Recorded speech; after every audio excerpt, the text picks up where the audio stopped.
ဒီလိုအချက်တွေကြောင့်မင်းသမီးတွေထဲမှာထထထွန်းကိုအမုန်းဆုံးလို့လူကြားထဲမှာပေါ်တင်ပြောချလာခဲ့တဲ့ဖာစီပြည်သူများအားလုံးပဲမင်္ဂလာပါရှင်နီကိုဆယ်လီပေးကနေပြန်လဲကြိုဆိုလိုက်ပါတယ်ဖာစီကတော့ရဲစရာကောင်းတဲ့အပြောတွေကိုဟန်နဲ့ပန်နဲ့ပြောတတ်တဲ့အတွက်ဆိုရှယ်မီဒီယာမှာနာမည်ကြီးလာခဲ့တာဖြစ်ပါတယ်ဖာစီဟာလွတ်လွတ်လပ်လပ်စကားပြောတတ်တဲ့အပြင်ဟန်လည်းမဆောင်တတ်ပါဘူးဒါအပြင်သူပြောတဲ့စကားတွေဟာလည်းတနေတာဘဝမှာဖြစ်တတ်တဲ့အကြောင်းအရာတွေကိုစီကာပတ်ကုန်းပြပြောတတ်တာကြောင့်လူစိတ်ဝင်စားစရာကောင်းနေတာပါဖာစီဟာအားပေးတဲ့သူတွေများလာတဲ့အတွက်အမှုပညာအလုပ်တွေကိုလည်းလုပ်လာရပါတယ်လက်တလုံးမှာဆိုရင်လည်းအမှုပညာလောကမှာနာမည်ကြီးတဲ့ LGBT အတိုင်းဝိုင်းတွေနဲ့ရှိုးတစ်ခုကိုရိုက်ကူးခဲ့တာပါ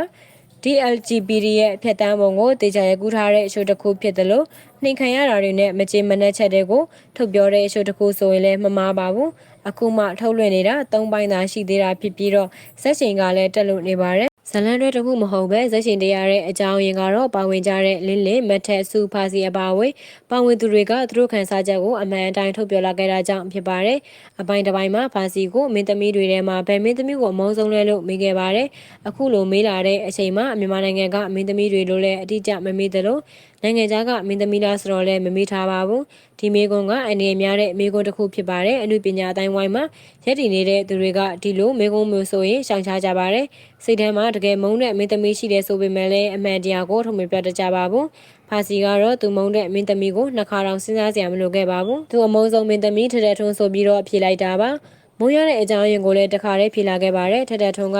တေးဥဆောင်တဲ့နေရာမှာအိုဘာအိုင်ဂျင်တွေလုပ်တဲ့အတွက်ဖာစီကမုန်းတယ်ဆိုပြီးတော့ဖြေခဲ့တာပါဒီအပိုင်းစာလေးကဆိုရှယ်မီဒီယာမှာမိနစ်ပိုင်းအတွင်းမှာတင်ကြီးစုသူများတော့ကတ်တယ်လို့အရန်ကိုပေါက်သွားပါတယ်အားလုံးကတော့ဖာစီတခြားနိုင်ငံခြားမင်းသမီးကိုဖြေလို့ရပါတယ်ဒါပေမဲ့သူမဖြေခဲ့ပါဘူးထထထုံးမှထထထုံးဆိုပြီးတော့အဆန်းအောင်နေကြတာပါ